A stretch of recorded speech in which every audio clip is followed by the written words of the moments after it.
시간 주 나의 모든 것을 찬양드리며 우리 자신과 헌금을 산 제물로 올려드리겠습니다. At this time, as we sing You're My All in All, we will give our offering.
Deacon Henry, can you come up and read today's word and pray for us?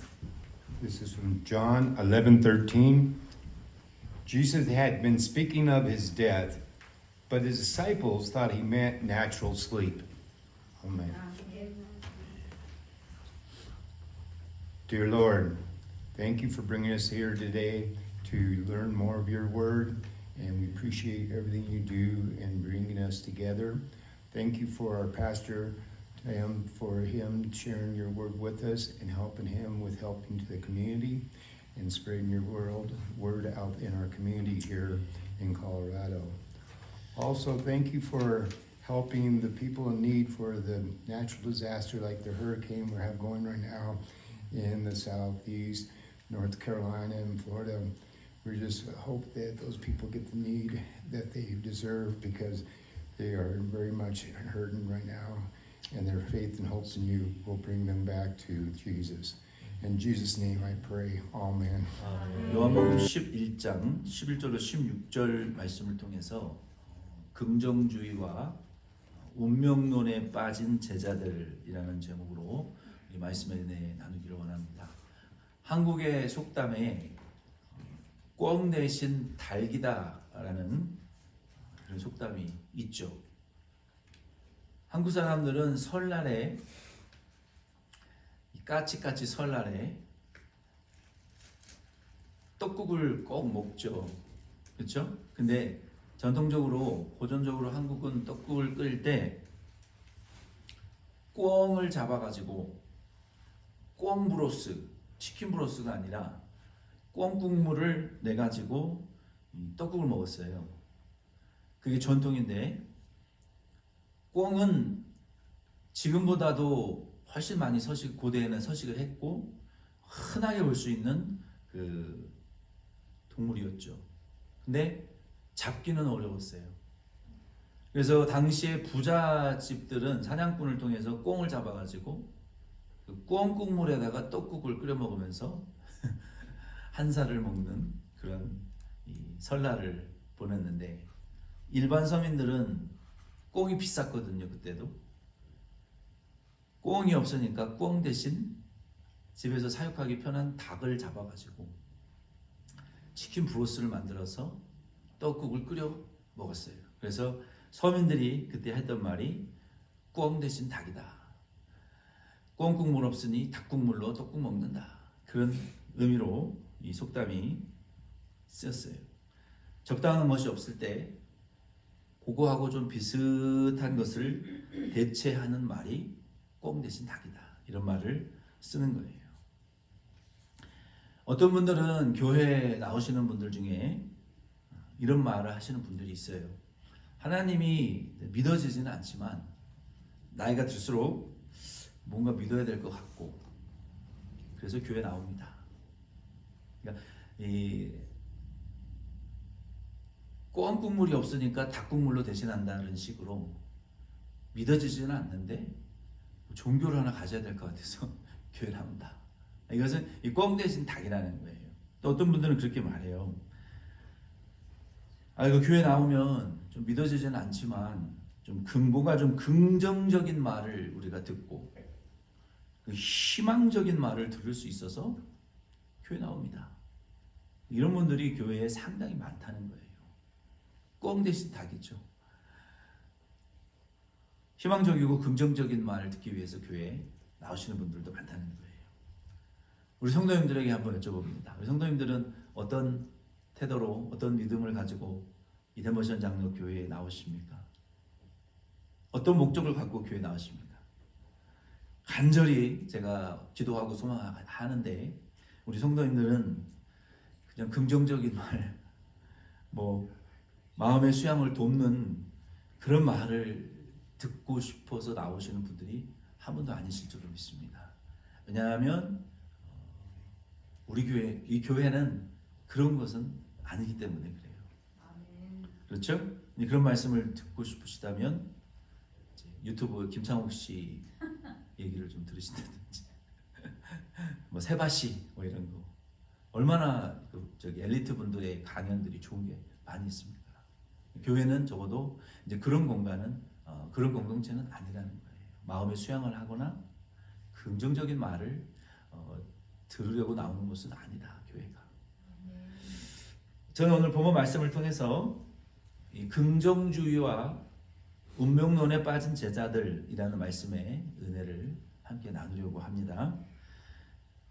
11절 말씀을 우리 성경 있으신 분들은 같이 읽겠습니다. 요한복음 11장 11절 11장 11절 말씀 같이 읽겠습니다. 시작. 이 말씀을 하신 후에 또 이르시되 우리 친구 나사로가 잠들었도다. 그러나 내가 깨우러 가노라. 아멘. 자, 이 상황은 우리가 지난달에 말씀을 들어서 아시죠? 나사로가 죽을 병에 걸렸고 누나들이 빨리 오세요. 예수님 고쳐주세요. 그러나 예수님은 나사로 죽을 때까지 기다리셨고 죽은 뒤에 이틀 뒤에 4일째 되는 날에 나사로가 죽은 다음에 4일째 되는 날 그때 예수님이 가셨다고요. 그래서 예수님께서는 죽은 나사로가 잠들었으니 우리가 깨우러 가자라고 말씀하셨어요. 이 말씀에는 좀 몇 가지 중요한 그 말씀의 의미가 있습니다. 예수님께서 나사로가 죽은 그 사건 그리고 나사로를 살려주신 그 사건을 통해서 예수님께서는 먼저 제자들이 부활에 관한 진리에 믿음을 갖기를 예수님은 원하셨던 거예요. 예수님께서 이 사건을 통해서 지금 예수님이 그 마음에 염두에 두고 바라보고 계시는 대상은 나사로도 아니고 마르다도 아니고 유대인들도 아니에요. 예수님이 가장 무게 중심을 두고 이 그룹이 이 믿음을 부활에 대한 믿음을 가졌으면 좋겠다라고 생각했던 대상은 누구였냐면은 가장 높은 퍼센트로 제자들이 먼저 나사로를 살리기 전에 마르다와 그 누나들이 믿기 전에 유대인들과 이방인들이 믿기 전에 먼저 예수님은 제자들이 예수님이 부활이고 생명인 것을 믿기를 원하셨다는 거예요. 오늘 예수님께서는 숫자에 관여하지 않으시는데 세상이 아무리 수가 많아도 예수님의 더 주된 관심은 세상에 대한 관심보다는 오늘 여기 모여서 예배드리는 성도들에게 더 관심을 갖고 계신다는 것을 아시기를 바랍니다. 다수가 안 믿어도 예수님은 12제자가 먼저 믿기를 바라셨어요. 예수님의 관점은 그거예요. 세상이 어떠하든지 간에 너는 나를 믿느냐? 너는 나를 따르라. 세상에 다수가 예배드리지 않아도 너희 소수라 할지라도 나는 너희의 예배를 기다린다. 너의 예배를 내가 받고자 원한다. 너의 믿음의 고백을 내가 듣기를 원한다. 예수님은 어느 누구보다도 지금 제자들에게 더 중점을 두고 관심을 갖고 그들이 예수가 부활인 것을 믿기를 기대하시는 거예요. 오늘 저와 여러분도 세상은 어떠하든지 간에 저와 여러분들은 예수님이 우리 입으로 예수는 나의 부활이다라는 고백을 오늘 듣고 싶어 하시는 것을 여러분 아시기를 바랍니다. 그것을 지금 기다리시는 거예요. 예수님께서 제자들에게 나사로 잠들었으니 깨우러 가자 하신 것은 그거를 기대하고 계시는 거예요. 제자들이 예수가 부활인 것을 믿기를 바라시는 거예요.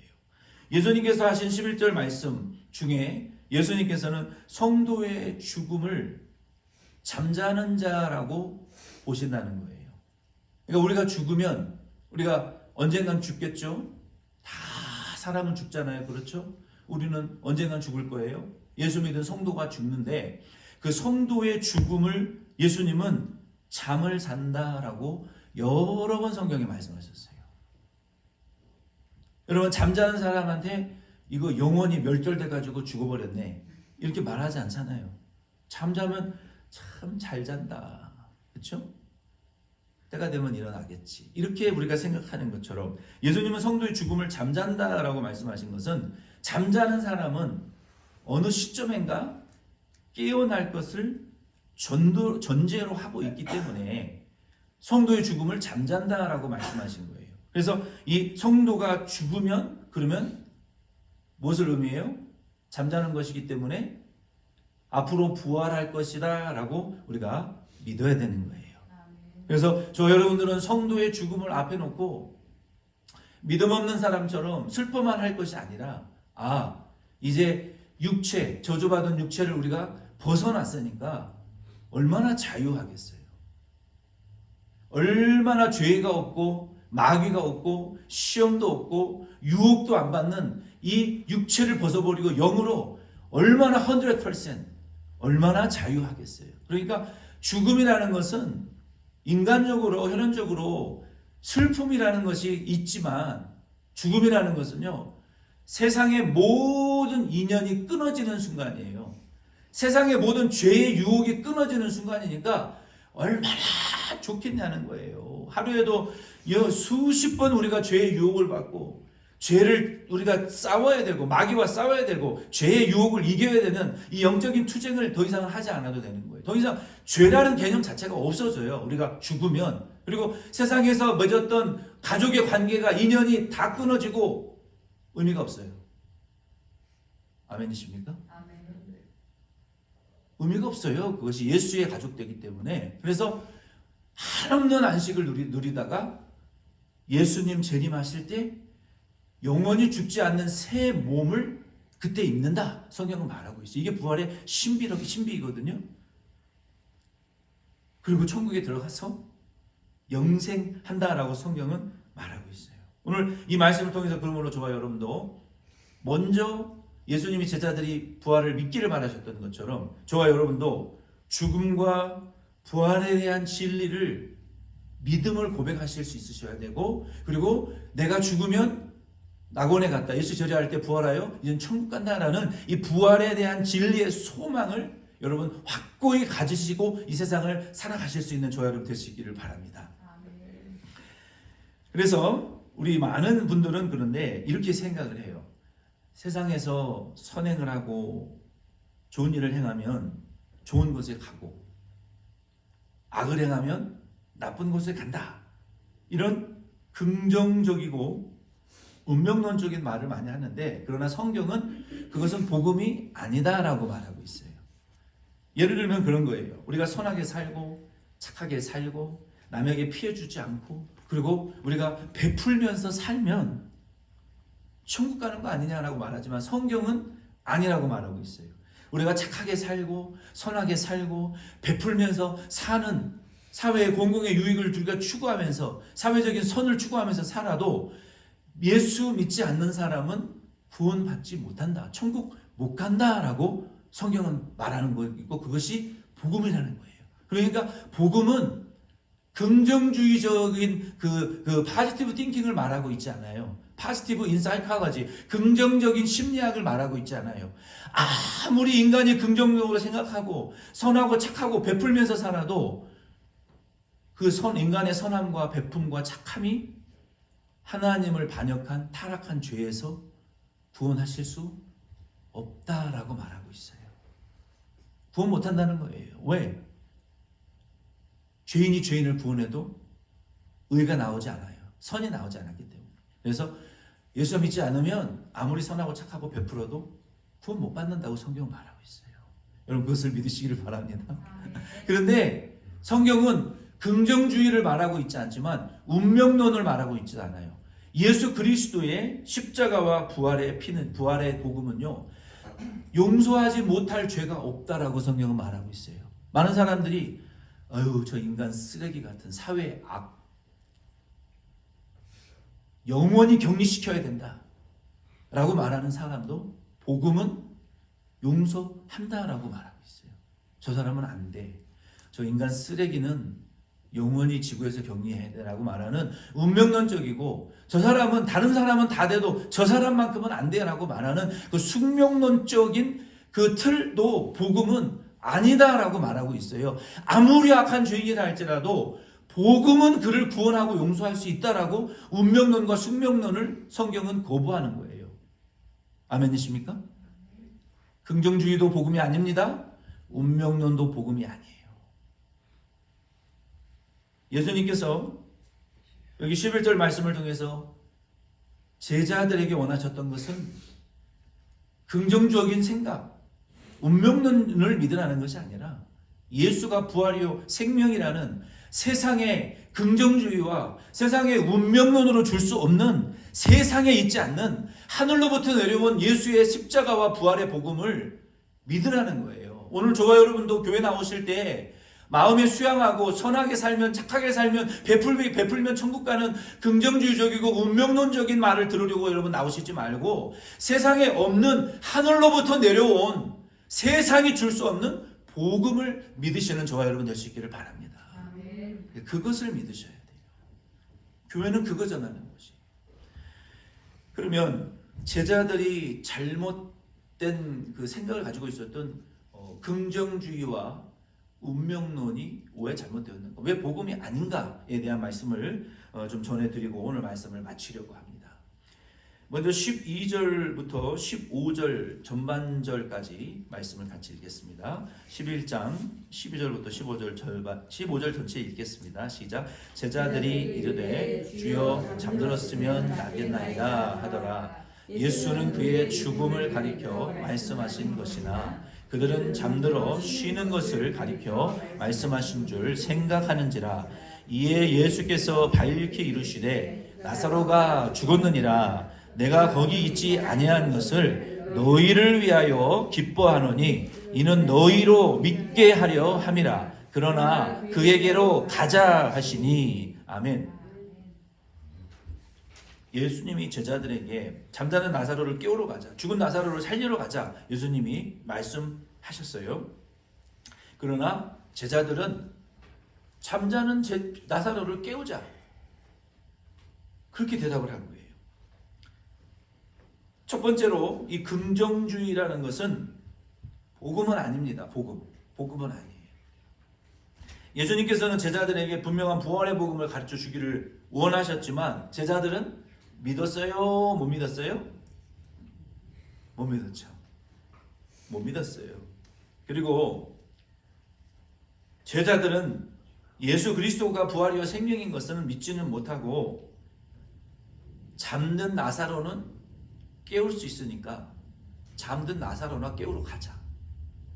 그러니까 죽은 나사로는 살려내는 것은 안 믿어지니까 못 믿고, 잠들어 있는 사람을 깨우는 것은 가능한 일이잖아요.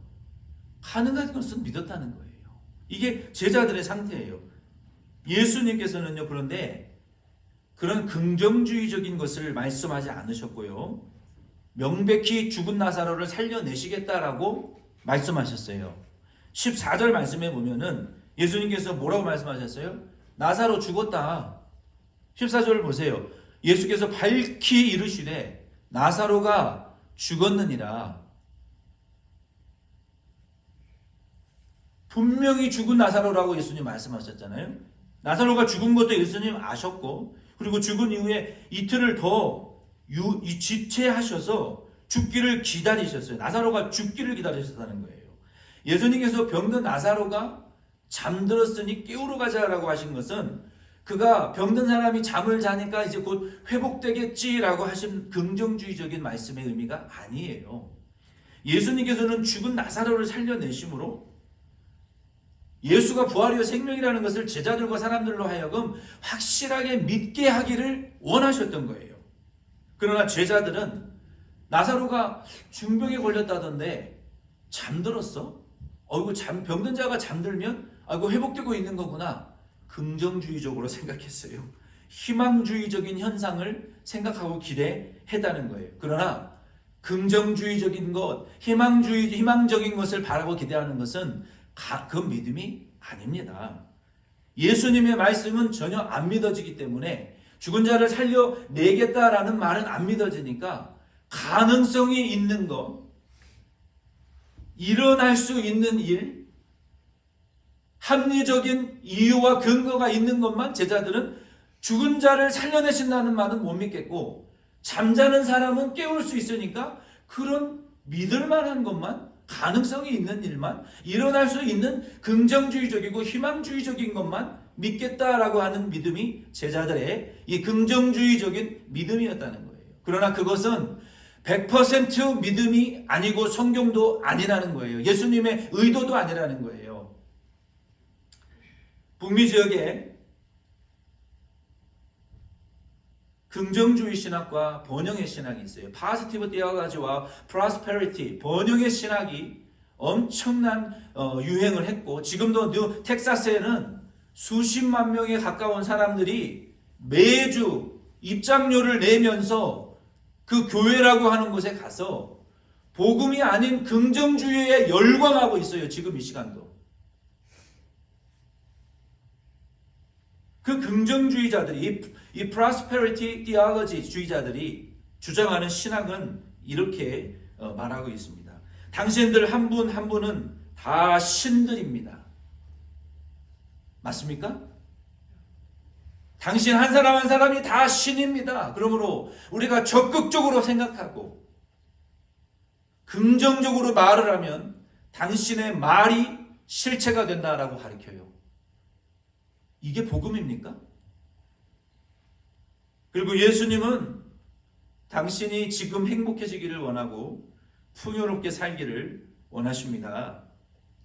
제일 중요한 것은 내가 행복한 것입니다 라고 설교해요. 그런데 더 놀랍고 충격적인 것은요, 예배당이 미어 터져 나가도록 북미 사람들이 몰려온다는 거예요. 그 말을 들으러. 얼마나 좋아하면 그렇겠냐는 거예요. 그게 바로 같은 캔디 띠어가지이고 프로스페리티 띠어가지이고 파지티브 띠어가지라는 거예요. 당신 행복해야 됩니다.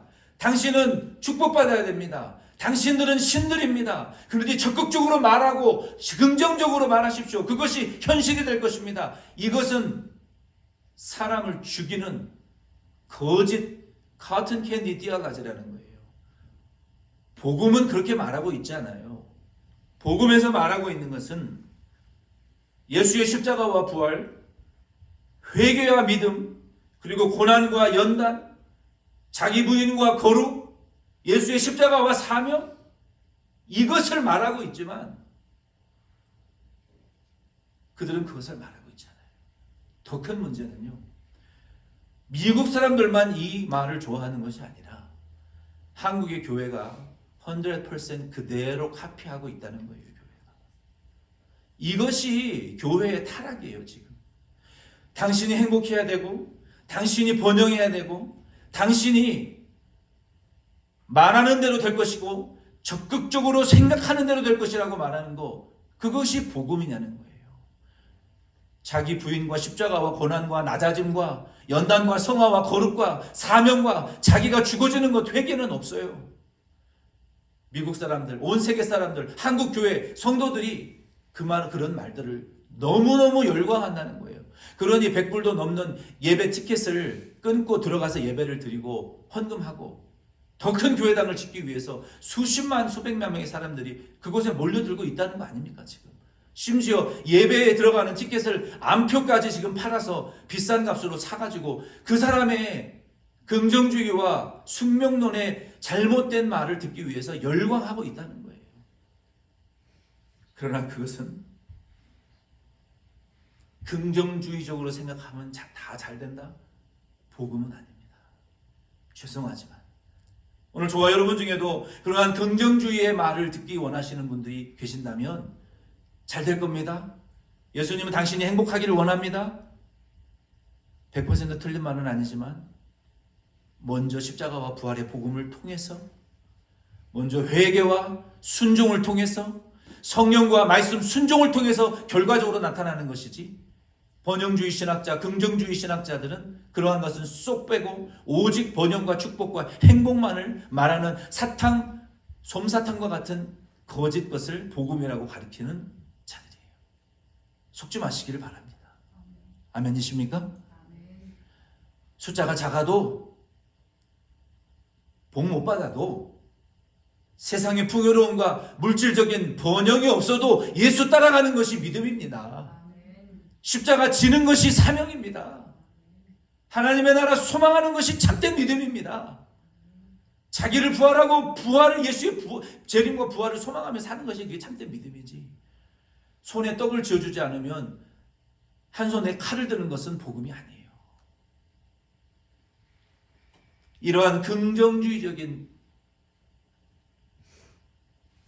생각으로 제자들은 나사로를 죽음에서 살려내겠다 하는 말씀은 못 믿겠으니 잠들었으면 병 나을 것 같은 일어날 수 있는 긍정주의적이고 희망주의적인 말로 바꿔가지고 꿩이 없으니 닭국물로 대신하면 되지 않느냐. 죽은 자를 살려내겠다고 하신 예수의 부활이요 생명이신 복음은 못 믿겠으니 꿩 대신 닭과 같이 죽은 자를 살려내는 긍정주의를 믿는 오늘날 교회가 타락하고 있다는 것을 저 여러분들은 아시기를 바랍니다. 이렇게 예수 믿기 힘든 이 시대에 순수한 복음을 믿고 따라가는 저와 여러분 될 수 있기를 바랍니다. 두 번째는요, 이 말을 듣고 도만하는 사람이, 여기 16절 말씀에 뭐라고 합니까? 15절 16절 한 번 더 읽겠습니다. 같이 시작. 내가 거기 있지 아니한 것을 너희를 위하여 기뻐하노니 이는 너희로 믿게 하려 함이라. 그러나 그에게로 가자 하시니 디두모라고 하는 도마가 다른 제자들에게 말하되 우리도 주와 함께 죽으러 가자 하니라. 아멘. 여기 지금 디두모스, 이 도마라고 하는 사람이 등장하는데, 먼저 두 번째 잘못된 이 복음의 결론을 말씀을 드리면, 절망에 빠진 운명론도 믿음이 아니다라고 말하고 있어요. 한 10몇 년 전에 한국의 아주 유명한 목사님의 아들이 그 각선희 목사님 아들이었던 것 같아요. PhD를 받아가지고 책을 쓰셨는데 심리학에 빠진 기독교라는 책을 썼어요. 요즘 여러분 세상이 인권 하는데 어린아이 강간범도 인권이 있어가지고요. 이 사람 어렸을 때 부모에게 학대받아서 그랬어. 심리학적인 병이야. 그러면 감형받습니다. 당신 잘못이 아니야. 환경이 당신을 그렇게 만들어서 당신의 이 정신이 파괴돼서 그래. 여러분 이게 과연 옳습니까? 심리학이 기독교를 죽여요. 성경은 원색적으로 인간이 죄인이다라고 말하지만 심리학은 뭐라 그러는 줄 아세요? 아니야. 환경이 그 사람을 죄인 만들었으니까 그 사람은 죄인이 아니고 환경이 문제야. 그러면 그 사람의 죄는 어떻게 용서받습니까? 어떻게 예수 믿고 어떻게 천국 갑니까? 영원히 용서 못 받죠. 그래서 심리학에 물든 기독교라는 책으로 한번 센세이션을 한국 기독교계에 일으켰던 책이 있어요. 많이 반성해야 됩니다. 세상은요, 절대로 죄에 대해서 말하려고 하지 않고 말하지 못하게 입을 막아요. 교회 가서도 죄인이라고 회개하라는 소리를 못 들으면 마귀가 좋아할까요? 안 좋아할까요? 미쳐 춤을 추고 날뛰죠. 이제 교회도 죄를 말하지 않으니 다 내 자식이 되겠구나. 다 하나님의 자녀들 지옥 가겠구나. 미쳐 날뛰는 거예요. 누구를 기쁘게 하라고 교회가 죄를 말하지 않습니까? 긍정주의적인 거 좋죠. 좋은 게 좋은 거 좋죠. 그러나 그것은 복음은 아니라는 거예요. 두 번째는 절망에 빠진 운명론도 복음은 아니라는 거예요. 지금 이 말을 듣고 예수님이 나사로를 죽었으니까 살려내러 가자. 잠든 나사로 깨우러 가자. 죽은 거 아셨잖아요. 죽은 나사로 살려내러 가자. 예수님 말씀하셨는데 도마가 가만히 듣다 보니까 주와 함께 죽으러 가자. 우리도. 어떻게 보면은 예수님 편 들어주는 것 같고 지금 정신 못 차리고 엉뚱한 소리 하는 제자들을 잠재우고 주님 말씀 순종하자. 이렇게 다 편을 들어준 것 같이 들릴지는 모르겠지만 그러나 도마의 그 말에는요 절망과 의심이 가득 찬 말이었다는 거예요. 도마의 이름은 이 디드모스라는 별명을 가지고 있고 그 디드모스 도마의 이름은 의미는 쌍둥이, 하나됨, oneness, 일치됨, unity 이런 의미가 있어요. 도마가 어떤 사람입니까? 도마는 예수님 안 계실 때 7 제자에게 부활하신 주님이 나타나셔가지고 부활의 주님을 보여주셨는데 제자들이 예수님 부활하셔 나타나셨다. 그러니까 도마는 웃기고 있네. 내가 맛보고 느끼고 경험해보지 않으면 이 같은 선전도 아닌데 뜯고 맛보고 느껴보지 않으면 난 못 믿어. 거짓말하지 마. 사기치지 마. 근데 다음에 예수님 또 다 나타나셔가지고 내 손에 못자국과 옆구리에 창자국에 너 손가락 대보고 느끼고 맛보고 경험해봐라. 저 같으면 못 넣었을 것 같아요. 근데 도마가 얼마나 독특한 사도였냐면 예수님의 손에 못자국에 손가락을 쑥 집어넣어보고 옆구리에 창자국에 손을 쑥 집어넣어보고 들어가네. 근데 예수님 벽을 막 통과하시고 나타나시고 여기 나타났다 저기 나타나셨다 시공간을 막 초월하시고 그때 도마가 요한복음 25장 몇 절입니까? 요한복음 20장 말씀에 보면은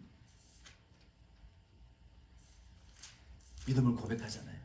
그 말씀 좀 이따 드리겠지만 그래서 도마는 여전히 낙심하면서 예수님이 지금 도대체 무슨 말을 하시는지 헷갈리는 거예요. 나사로가 죽었다 그랬는데 왜 나사로를 가서 깨우자고 그러시느냐. 아니 죽은 자를 살리시겠다는 거야. 잠든 자를 깨우시겠다는 거야. 에라 모르겠다. 어차피 제자 돼가지고 이제는 물리지도 못하는데 어차피 사명받고 덴버시안 장로교회 목사 됐고 사모 됐고 권사 됐고 집사 됐고 성도 됐고 등록했으니까 에라 모르겠다. 믿음도 없는데 예배는 드려야 될 것 같고 에라 모르겠다. 교회는 나갔으니까 헌금도 해야 되고 에라 모르겠다. 교회 나왔으니까 말씀도 듣고 봉사도 하고 그런 절망과 의심으로 에라 모르겠다. 죽어버리자. 에라 모르겠다. 그냥 예배 드리자. 에라 모르겠다. 그냥 사명 있으니까 교회 나가자. 에라 모르겠다. 집사니까 형도니까 이 교회 나가자. 에라 모르겠다. 그게 운명론적이고 절망에 빠진 숙명론적인 믿음이라는 거예요. 태어난 김에 사는 거죠. 내 상황이 이렇고 환경이 이렇고 내 부모가 나를 이렇게 만들었으니까 내 탓이 아니고 내 부모 탓이고 내가 이렇게 태어났으니까 이거는 내 탓이 아니고 하나님 당신이 그렇게 만든 거 아닙니까? 우리가 지금 우리가 수요 에스겔 기도회 때도 지금 에스겔 33장 말씀이 그거 아닙니까? 이스라엘 백성들이 하나님 당신이 우리를 이런 죄에 빠뜨려 가지고 당신이 이렇게 만든 것이지 우리 때문에 이렇게 된 게 아니라고 하나님 원망하는 에스겔 시대의 백성들과 같이 태어난 김에 그냥 살자. 운명론적이고 숙명론적으로 벗어날 수 없을 것 같으니까 교회는 나가야 될 것 같으니까 오래 교회 다녔으니까 못 벗어날 것 같으니까 에라 모르겠다. 그냥 믿어지지도 않고 헷갈려 죽겠는데 예수님과 함께 그냥 우리도 나사로처럼 죽어버리자. 이런 절망에 빠진 의심에 빠진 상태로 믿어지지도 않으면서 예수 따라가려고 하는 도마의 절망에 빠진 숙명론적이고 운명론적인 태도, 그것도 믿음이 아니라는 거예요. 우리도 지난 한 해를 이런 절망과 의심에 차인 숙명론적인 삶을 살아가고 있다면 그는 복음의 믿음의 태도가 아니라는 거예요. 그건 참된 믿음이 아닙니다. 말씀을 맺겠습니다. 도마는요, 부활하신 예수님을 만났어요. 앞에도 말씀드렸던 것처럼 웃기지 마. 내 손가락으로 느끼고 뜯고 느끼고 맛보기 전에는 못 믿어. 근데 예수님이 얼마나 성의가 있으신지 몰라요. 저 같으면 책망했을 것 같아요. 이 의심 많은 이 도마, 이 못된 불신하는 도마야. 근데 예수님은 얼마나 성의가 있으실지 몰라요. 세상에 자기 상처를 보여주는 선생님이 어디 있어요, 제자들한테. 예수님이 못에 못 박힌 여기 못자국이 뭐 실제로 있었겠어요? 보여주시려고 보여주고 느끼게 전능하신 하나님이 경험하게 해주신 것이지, 부활하신 예수님이 여기 창자국이 왜 있어요? 못 믿는 도마에게 그 수준에 맞춰서 느끼고 맛보고 경험하라고 보여주시는 것이지, 착각하지 마세요. 부활하신 예수님의 몸에 창자국과 못자국이 왜 있습니까? 온전한 몸으로 부활하셨는데 그런 거 없어요. 그러나 보여주시는 거예요. 못 믿으니까, 안 믿으니까, 못 느끼니까 느끼고 믿고 보여지게 하시는 거예요. 쑥 넣어보니까 예수님 피 흘린 그 손에 핏자국 난 그 구멍이 쑥 들어가요. 옆구리에 창자국이 쑥 들어가니까 도마가 요한복음 20장 25절 28절 말씀에 우리가 엄청난 고백을 하지 않습니까? 베드로가 주는 그리스도시요 살아계신 하나님의 아들이라는 고백 한마디 해가지고 성령의 감동으로 바요나 시몬아, 내가 정말로 축복을 받았구나. 내가 너 그 믿음의 파운데이션 위에 교회를 세울 것이고 음부의 권세가 하지 못하는 권세를 줄 것이고 열면 열리고 닫으면 닫는 권세를 너에게 줄 것이다. 여러분, 교회와 성도의 파운데이션은요, 주는 그리스도시요 살아계신 하나님의 아들입니다라고 믿는 그 믿음의 반석 위에 하나님이 우리에게 교회가 되게 하시고, 우리가 예수의 이름으로 열면 열려지고 닫으면 닫혀지는 이 권세가 성도가 교회 위에 세워지는 것을 믿으시기를 바랍니다. 열리나 해보세요. 닫히나 해보세요. 시도도 안 하고 포기하지 마시고. 이 도마가 정말 그런 상황 가운데 손가락을 예수님의 손과 옆구리에 넣어보고 나의 주, 나의 하나님 이렇게 고백을 한 거예요. 베드로와 같은 고백이에요. 그때 예수님이 도마에게 너는 예루살렘 동쪽으로 수천 마일 떨어진 인도에 가서 복음을 전해라. 구전에 의하면 예수님이 도마에게 직접 사명을 주셨다고 해요. 그래서 지금도 인도에 가면 최초 고대 기독교 공동체가 남아있고 도마가 세운 교회와 성지가 아니죠. 종교 유적지가 인도에 지금도 고스란히 남아져 있는 거예요. 기원전 50에서 70년 사이에 인도에 복음이 전해졌다고요. 이 사실을 모르는 분들이 너무 많아요. 5,000마일 이상 떨어져 있는 동쪽 예루살렘 동편 인도에 가서 도마가 복음을 전했고 그곳에 도마에 성지가 있고 최초의 기독교 공동체 교회가 있어요. 그리고 도마는 거기서 멈추지 않고 더 동쪽으로 가서 말레이시아 반도에 복음을 전했고요. 거기에서 더 나가서 해안가를 거쳐서 중국에 복음을 전했다고 합니다. 그리고 거기서 더 동쪽으로 가서 경상도 영주라는 곳에 한국에 김수로 왕이 통치하던 고대 가야 시대에도 복음을 전했다라고 하는 유적지가 지금도 경주, 경북, 영주에 남아 있어요. 그곳에 히브리어로 도마라는 이름이 쓰여져 있고, 그래서 불국사에서 석가모니 목에 십자가 목걸이가 발견된 이유가 고대 가야 시대의 김수로 왕에게 복음을 전했고 인도에서 구원받은 왕비를 데려다가 결혼시키고 김수로 왕에게 세례를 베풀었다라는 고전의 기록이 지금 있습니다. 인도 말입니다.